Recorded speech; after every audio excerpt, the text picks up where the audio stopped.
today's going to be a little bit more low-key. It's back to the classroom videos. My plan is actually to alternate for the most part between the classroom and hiking videos. Like the discovery / collection, that's what the hiking videos are supposed to be. So yeah, I'm going to alternate between those and like the lessons I'm giving you guys about certain topics that I'm sure some of you are probably curious about. So yeah, I'm just going to go ahead and start. It is a little more low-key. I know that I'm just in a t-shirt, very comfortable because I'm in my room and I'm honestly feeling a little under the weather. So if I seem a little, slower than usual, that's probably why. And a little more scatterbrained as well. But necessary, little ramble aside, let's go ahead and get started. This video is actually, today is actually about sedimentary rocks. So you guys know how the last classroom video was about igneous rocks? Well, this time we're going to do sedimentary, and the next time we do a classroom video, it'll probably be metamorphic, and then I'm going to start moving into the other topics that I can get into that have to do with either of those three rocks. Like volcanoes and earthquakes are kind of important for igneous rocks. Not kind of important, they are important for igneous rocks, so they would stem from that. Something like depositional environments, if you don't know what I mean, don't worry about it, would be important for sedimentary rocks. And regional metamorphism and stuff like that would be important for, obviously, the metamorphic rocks. So yeah, just keep your eyes peeled, because each main type of rock does actually lend to future videos that you guys might be curious about. And if I don't cover a topic that you guys heard mentioned in a video and you want to know more about it, obviously mention it to me, and I'll probably add it to the list if I think that I can do a whole video on it, even if it's not very long. If I don't think I can do a whole video on it because it's just a very specific question, then I'll probably just answer whatever question you have in the comments. So yeah, anyways, let's start with sedimentary rocks. Again, I'm gonna have the whole PowerPoint thing, and we're going to try to go through it without getting as bogged up by the details, because the last video was the first time I ever did something like that. Hopefully today is a little better. I'm not even sure how bad it was for you guys, honestly. So yeah, we're going to start with a necessary intro for sedimentary rocks, that is. First of all, I wanted to show you guys the lesson plan slide that I have before we get into that though. So basically every single presentation, I guess, that I do, every lesson plan, has a lesson plan slide. It's basically just, what is it, table of contents, something like that? Yeah, where I show you guys what I'm going to go through. So this time I'm going through composition of said rocks, obviously, the how sedimentary rock formation, which is mostly going to get into weathering and erosion, the size, shape, and sorting of sedimentary rock, which actually contribute to its texture, and the ID and classification of said rocks. And obviously I have some examples from my collection to show you guys.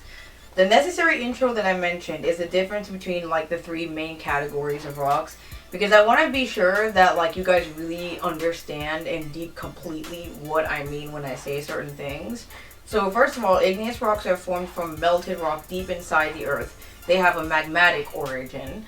And then there's sedimentary rocks, which are formed from pre-existing rock fragments, like biologic material, chemical reactions, anything that's already out there that is just having some kind of it's cementing into a new rock somehow from what it used to be. That's the sedimentary rock. And I will also show you the cycle of how everything can end up being sedimentary, really. I'll talk about that later. And then of course there's metamorphic rocks, which are formed from other rocks, again pre-existing rocks, that are changed by heat or pressure underground. Really the only original rock thing that does not come from any other type of rock is igneous. That's the mother of all rocks.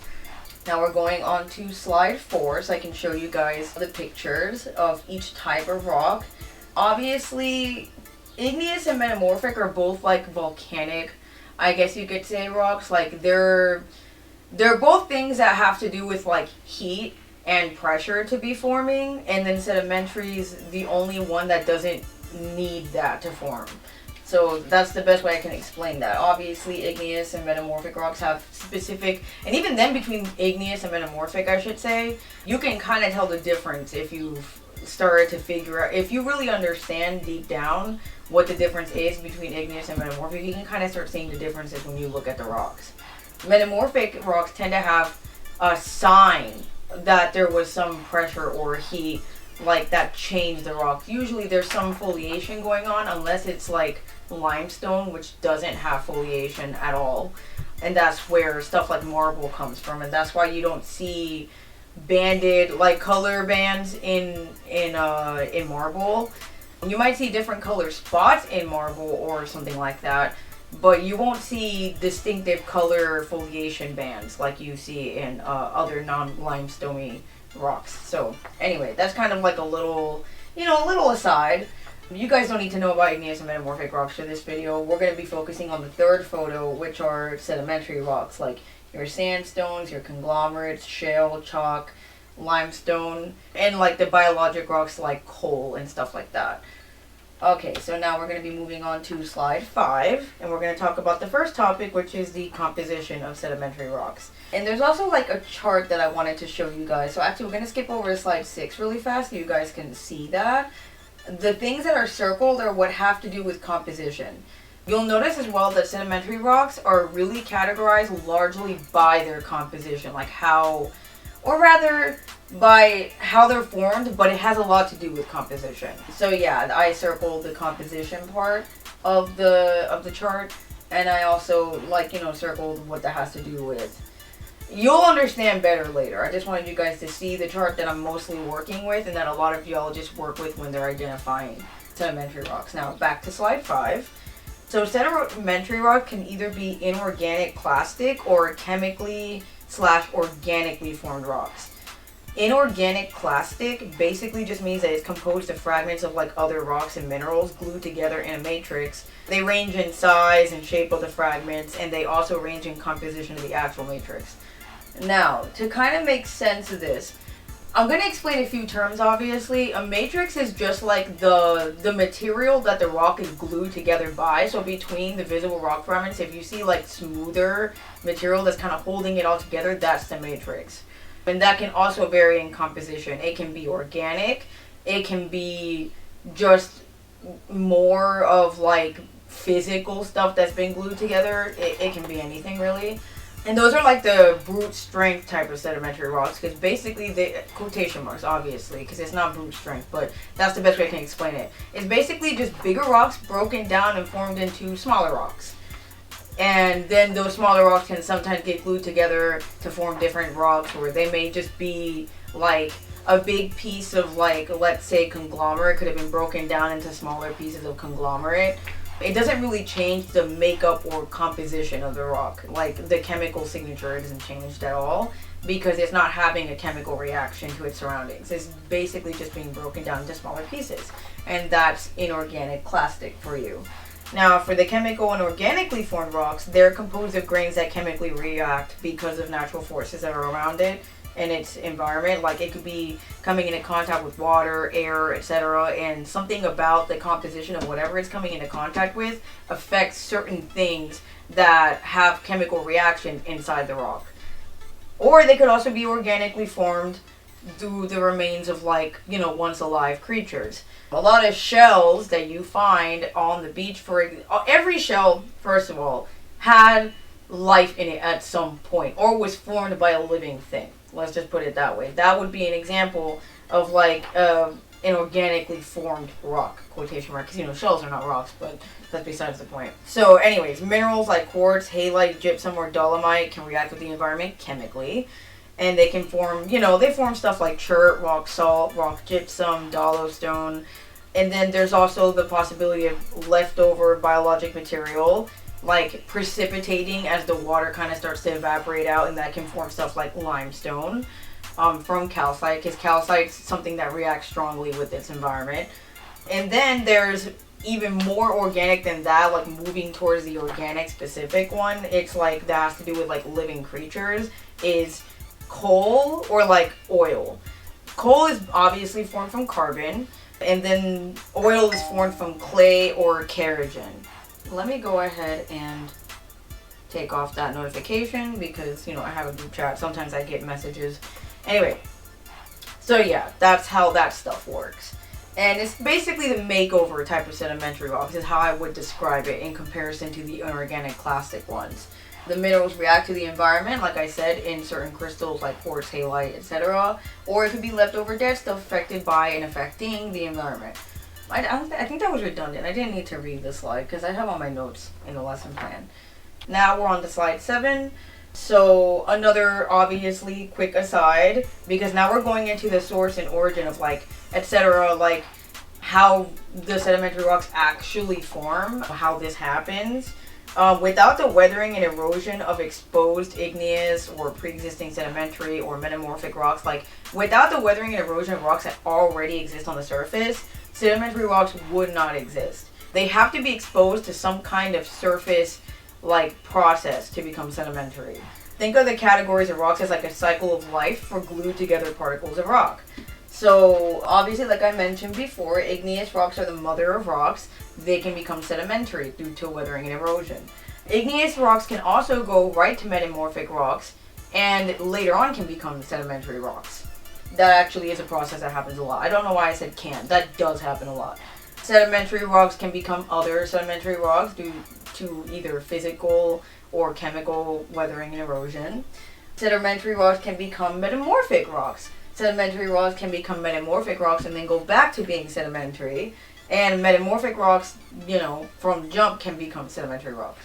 So yeah, obviously everything can lead back to sedimentary. And I've kind of put a little joke there. I'm dating myself. This is a really old joke. I don't think this is like the sort of memes that the kids use these days, but just leave it, okay? Allow it. I'm gonna have millennial humor. I'm sorry, guys. I'm a millennial. So anyway, now that we've got like that basic understanding out of the way, let's just look at the pre-existing rocks that are weathered and eroded. Like, let's look at the ways that this stuff happens. Weathering basically just means that the rock is being exposed to, exposed for the purpose of, for the purposes of sedimentation. Like, that's how you actually get them ready, I suppose, to become more sedimentary rocks. Or an erosion has to do with the transportation of rocks to their new home, if any erosion does happen. It doesn't have to, by the way. The rocks can stay right where they are when something happens to them to break them down or change them, and they could undergo weathering and no erosion and still become sedimentary rocks. Just so you guys know. Alright, so that's page 1 out of the way. I meant to print the lesson plan, two-sided, but for some reason it just did it one-sided, so yeah, we're just working with that. A lot of flapping papers. So yeah. So basically, as I said, well, not as I said, actually I'm about to say, there's 3 types of weathering that can occur: physical, chemical, or biological. And remember, weathering just means it's getting ready to become sedimentary rocks. There's, like I said, physical or mechanical, as it's also known. Pre-existing rocks are simply broken into smaller pieces without being chemically transformed into a new form. This was mentioned in composition as well. That's one of the 2 big categories. Temp change or physical, there has to be a change in temperature or some type of physical activity occurring near the rock in order for this to happen without being chemically transformed. So I'm going to give you guys some examples. There's frost wedging, which is just the freeze-thaw cycle in action. Basically, water seeps into existing, let's say there's a body of water, right? And, or rather, actually, let's say that there's a little pile of rocks. It rains. Water gets on it. Water seeps into the cracks in the rocks that already exist.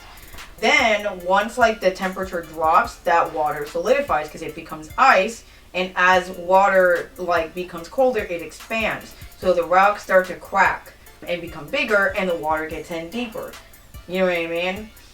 Or more the rocks start to expand, then the ice thaws because the temperature raises again, the water gets in deeper, it solidifies as it becomes cold again, so on and so forth, until the rock is shattered into pieces eventually. And rinse and repeat, because I guess it can happen multiple times depending on how big the rock is before it's completely broken. Then there's also the possibility of thermal expansion as another form of of physical weathering. It's got to do with extreme temperature changes mostly, causing expansion or contraction of the rock itself without necessarily accounting for the water that could be in there. And the outer layers eventually start to peel away as the rock kind of keeps, expanding, contracting in extreme weather, in extreme temperature circumstances. the outer layers peel away, and that's called exfoliation of the rock. And that's another way it could be weathered, exposing the inside of the rock for more weathering, more erosion, stuff like that. Then there's salt growth. So basically water, again, it's a water thing, with salt dissolved inside, like in solution essentially. There's salt crystals just floating around in solution. Once the water starts to evaporate inside the rock cracks, it leaves behind the salt crystals that precipitate and harden. And as you can imagine, that expands. It exerts pressure, so the rock starts to crack from the inside to the outside. And then there's just plain old abrasion. There's water, ice, or wind, like one of the what is it called? One of the erosional forces, which is water, ice, or wind, is carrying particles as it's brushing up against that rock, and the rock is chipped away or ground down over time. Like, think of waves crashing against it like a cliffside or something like that. That's another form of weathering. And then, of course, another type of weathering is chemical or biological. Those fall into the same category in terms of composition, like they form the second category, but they're actually considered different ways of weathering a rock. They're not really counted in the same category. Mostly because biological organisms can cause either physical or chemical weathering. It's a little, it's a little tricky. If you're not following, just let me know and I'll explain it better, hopefully in the comments. So anyway, the chemical way of a rock being weathered means that the internal structure of the minerals are altered due to the presence of like air, water, or acids, and new sedimentary particles form. Like, it just basically changes the chemical not signature, more like the way that the rock manifests what's already in there changes because it's having a chemical reaction. So there's 4 different examples that I have for you as well for this. There's carbonation. Rainwater basically brings carbon dioxide down from the air. Weak carbonic acids form in solution, obviously. It reacts with limestone or marble to dissolve the calcium carbonate in those rocks. And that's how you get stuff like caves and sinkholes, because it's basically eating away the rock. That's the chemical reaction that's happening. Acids usually will dissolve any calcium carbonate. It can also dissolve like dolomite, essentially. Dolomite is calcium carbonate as well, by the way. It's just a different way of it's just different. What's the word I'm looking for? It's like when, wow, I really can't figure out what I'm trying to say here. It's like different forms of the same molecular formula. There's just different number of atoms or like neutrons or something like that. So yeah, it's something like that. They're polymorphs. That's what I was trying to say. So yeah, then there's hydrolysis. Oh wait, I skipped one. Actually, no, I didn't. It's fine. It doesn't really matter. So then there's actually oxidation. Oxygen reacting with anything containing iron. I've already mentioned that you can have like iron staining, rusting, etc. in rocks. Like, there's really cool stuff that you can see because of that. I will show you guys, obviously, the example that I have from my own collection.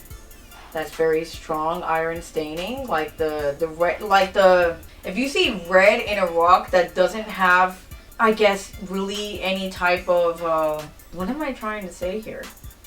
It's a specific type of plagioclase that can lend like a pink or reddish color. I just can't remember. I'm really brain farting. I mentioned it in the last video as well, like in the igneous video. But yeah, it's one of the 2 plagioclases that you can have, I should say 3. And it causes, that can have like a red pinkish color, but if it doesn't have that kind of material, especially if it's not an igneous rock, if it's a sedimentary rock and it looks very reddish, orangish, yellowish, that's probably iron staining. And that means that like oxidation has happened. So yeah, then there's hydrolysis. Oh, I'm sorry, I didn't finish my explanation for oxidation, so erase that.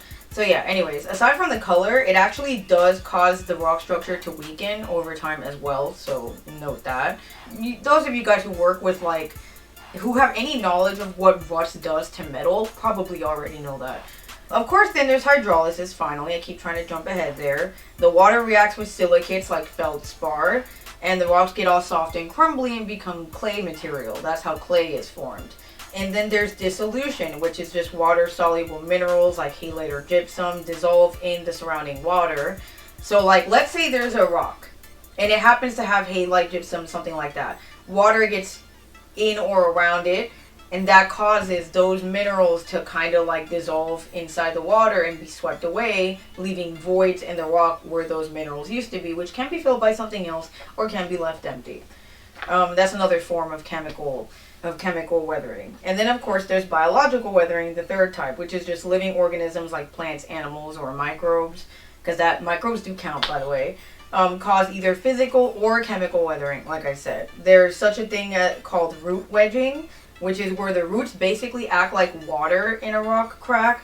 Like you ever see like flowers in the sidewalk that's growing out of the cracks? That's what's happening there. It's root wedging. The flowers are basically setting down roots deeper and deeper and deeper as the cracks deepen for any reason. And that's how they're able to grow seemingly in the middle of concrete. You gotta look below the concrete to see what's happening there. So yeah, then there's also organic acids that come from like lichens. I tried to read it how it was spelled, and that will lead you astray. But anyway, so lichens, mosses, and like fungi secrete weak acids, and the rock begins to break down as they're extracting nutrients from the rock material. Then there's burrowing. Animals digging physically breaks apart rock materials, as you can imagine, and exposes deeper geological layers to like physical or chemical surface processes. So that's another form. I just wanted to show you guys an example of carbonation here. That's Mammoth Cave. That's a very famous cave. You guys have probably heard of it, some of you at least. That's an example of carbonation, things being carved away because of acids in solution. These are the Bonneville salt flats. Bonneville, I don't know how to say it honestly. It's another cool example. This is an example of a chemical sedimentary environment. What you're seeing there is precipitation of salt crystals because the water has evaporated completely out. So that's why it looks that way. That is all salt that you were walking on when you're there. Maybe there's other material mixed in as well, but it's largely salt. That's why they're called the salt flats. That's really cool, by the way. There's other examples of that too, or of just really cool like chemical precipitation of salt crystals. If you guys have heard of the Dead Sea, you might want to look at photos of how the sand looks there. It's beautiful. Those are banded iron formations, and again, that's an example of oxidation. This tends to happen underwater.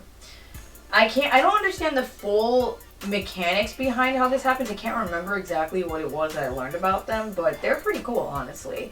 I think they tell you something. I think you can learn something about the direction of magnetism of the rocks according to like formations like these. And they also tell you how much oxygen was present in the air or in water when these rocks were formed, like the fluctuating levels of like oxygen. It's pretty cool stuff. It tells you stuff about geologic history, in other words. We're going to erosion. So basically, remember, erosion is just how sediments are transported before they become sedimentary rocks. If that happens, it doesn't have to. There's 4 agents of erosion that are possible, which are water, wind, glacial movement, which is ice, or gravity. Yeah, gravity is an erosional force, it turns out. Water is actually the primary source of erosion, like the primary agent. There's so much water in the world that it makes sense. That it's like the biggest factor in terms of sediments being transported away from wherever they formed or broke apart or whatever. And there's 4 different like mechanisms for water eroding sediments. There's hydraulic action, like the physical force of rushing water or breaking waves just smashes into the rocks. It pushes air and water into the rocks, like into rock cracks, and the rocks shatter over time. That's more of like a physical type of weathering. Or, yeah, because it also exerts more physical weathering, so there's that. Then there's abrasion. Sediments already in the water sandpaper against riverbeds, coastlines, and cliffs, and then grind them away over time. So that's like basically little pieces of rock are just kind of helping the water chip away at whatever's there. Then there's attrition, which are rock or pebbles carried by water colliding with each other, not necessarily with their surroundings, and smaller rocks come out as a result. And they also are smooth and rounded over time. That's why as rocks get transported further and further away from their like original source, they get rounder and smoother, and that's why sand looks the way that it does on the beach, because they've been transported a long distance to get there. And then there's solution or corrosion. by water, which is just acidic water dissolving soluble rock material like limestone, chalk, etc. And then of course there's the agent of wind. Wind is more common as an erosional force in like arid, dry, or even coastal environments, because water and wind can act together in certain coastal depositional environments. And I will get into depositional environments in a future video because there's too much to talk about there, and this video would be like 3 hours just from talking about depositional environments alone. Like, I took a whole class that lasted an entire semester on this topic alone, so I'm not going to get into it now. But just like as a little preview, depositional environment just refers to wherever sediments are deposited before forming sedimentary rocks. Like, that's like where they are right now. There's two mechanisms for wind to do its thing, which is deflation, when picking up and carrying like looser, finer particles like dust or clay, and then leaving behind the heavier stuff. That's how an environment can change over time from when you may have seen it when you were a kid. You know, different things could be there. It could be because of deflation. And then there's also, not to be mistaken with like economic deflation, that's not what I'm talking about. And then of course there's abrasion, which is just airborne grains whip rock surfaces and wear them down over time. This does take a while, okay? Unless it's like extremely strong wind 24/7 and never changes, this takes a long time. And then there's glacial erosion, which is the third main type of erosional forest. It can reshape entire valleys, because if you guys have never actually seen a glacial mass, they are not as small as you might think from a distance. They're extremely big. They can reshape entire valleys just due to the immense pressure and like weight and frictional energy, because they are moving slowly, but they're moving. Ice doesn't tend to last forever. Eventually it'll start melting, even if that takes like thousands of years. So as they melt, they move thanks to the meltwater carrying the ice, however slowly it's happening. So like that's how that happens. So there's two different forms there's two different mechanisms for glacial erosion to occur, which is plucking / quarrying. Basically, meltwater, as I mentioned, gets into the rock fractures below. They freeze. Then as glaciers move, shattered blocks move with the glaciers. And that's again another fact. That's another thing that you see due to the freeze-thaw cycles.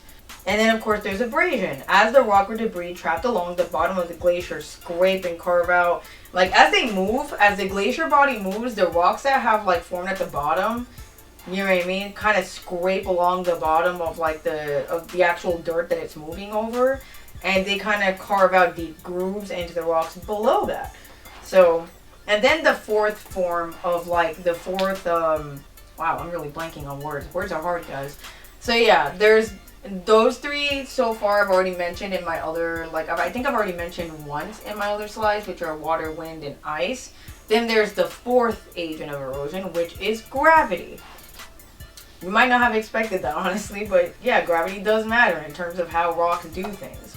So basically, gravity moves weathered rocks, like rocks that are already loose for any reason, and earth directly downslope, and they do not need wind or water to do this. Usually they just need some kind of physical activity. It can be tectonic, it can be man-made, it can even just be rainwater, even like loosening and the soil that the rocks are sitting on or that debris is sitting on, and like weakening the stability of that slope and causing everything to move down. So if a hill, let's say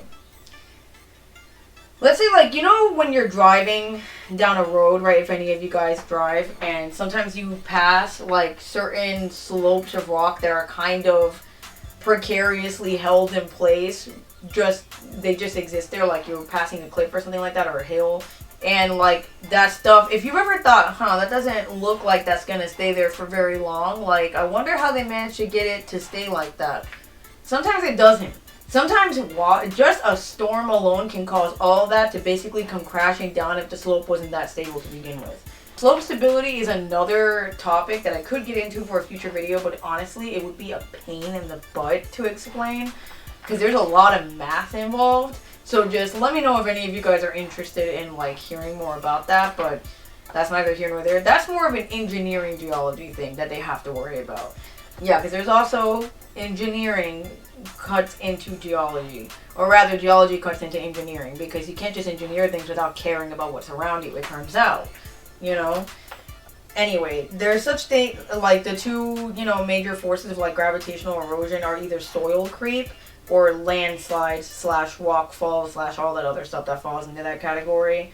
Soil creep is just very slow downward shift in position of the soil or rock, typically due to freeze-thaw cycles. It's like, you ever look down over like a slope, I guess, because I can't think of words right now, and you just see the trees kind of look bended a little bit, and like the roots kind of sometimes come out of the ground because it's not fully going down vertically like it's supposed to. That's soil creep. That basically that ground is just shifting slowly, little by little, and like falling, but in very, very slow motion over time. That's what's happening there. So I'm going to show you guys examples in the next slides. Like 13 is an example of soil creep near my house. Basically, I put the red arrows where I think you can obviously tell what the movement is, but it might be a little difficult to tell because of the photos. The movement is going downhill, so you can kind of see that things are slowly like going down like that. And then look at slide 14 as well. The root system has been exposed of that big tree because the tree basically, I think the tree was already leaning over, but a storm must have caused the tree to collapse. And so now the root system is exposed. And you can see that it's not really that, it's not fully in there, it's not really that deep.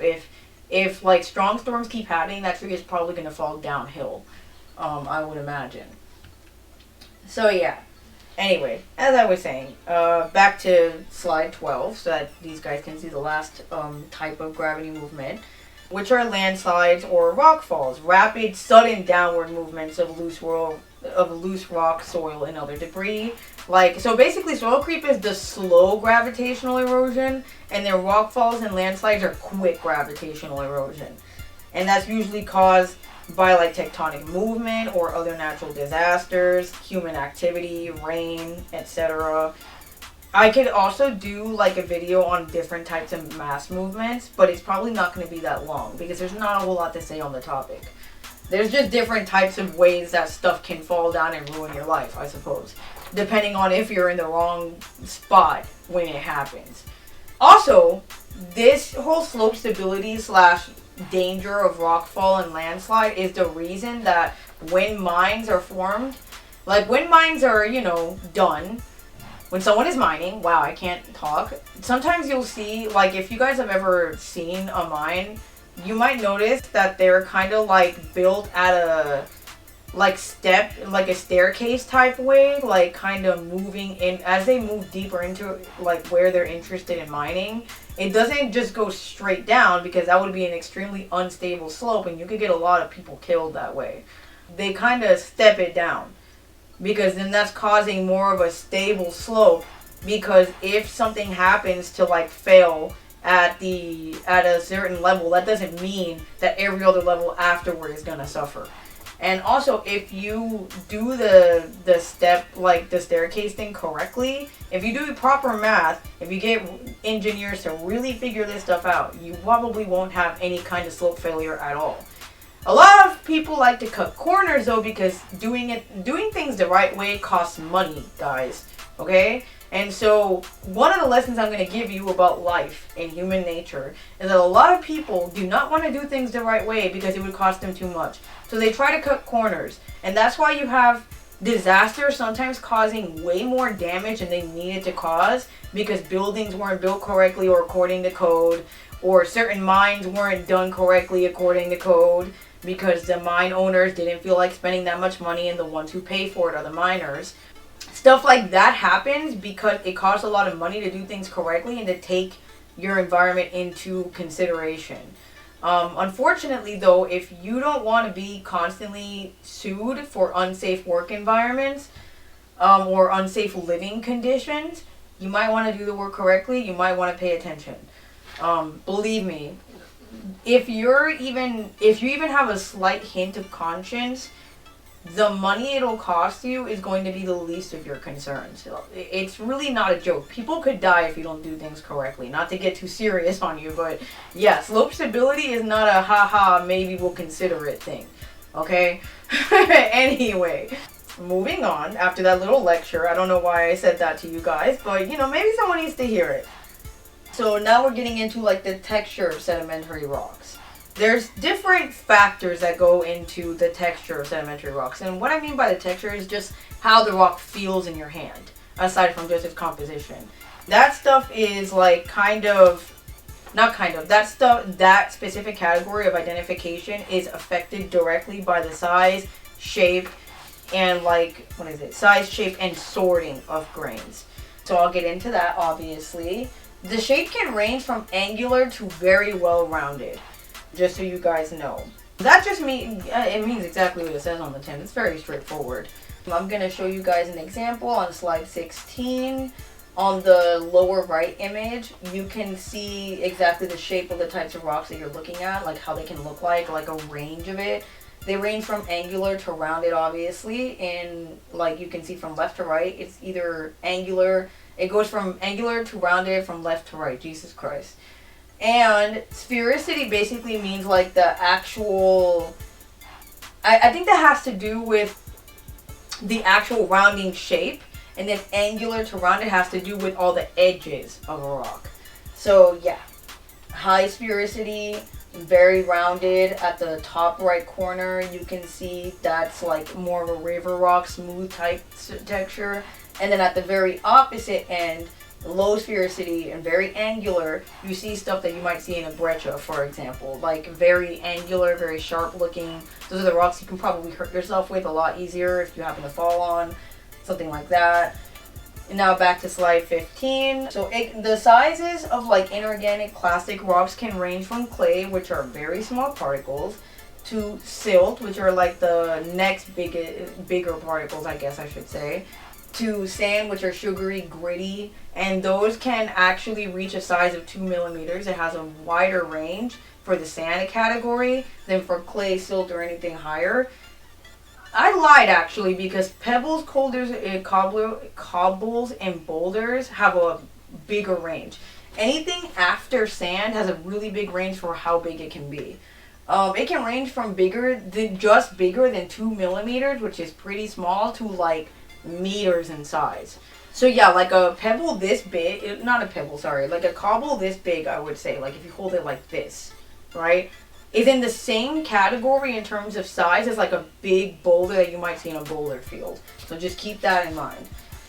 And then of course for chemical or organic rocks, it can range from like fine or coarse grains.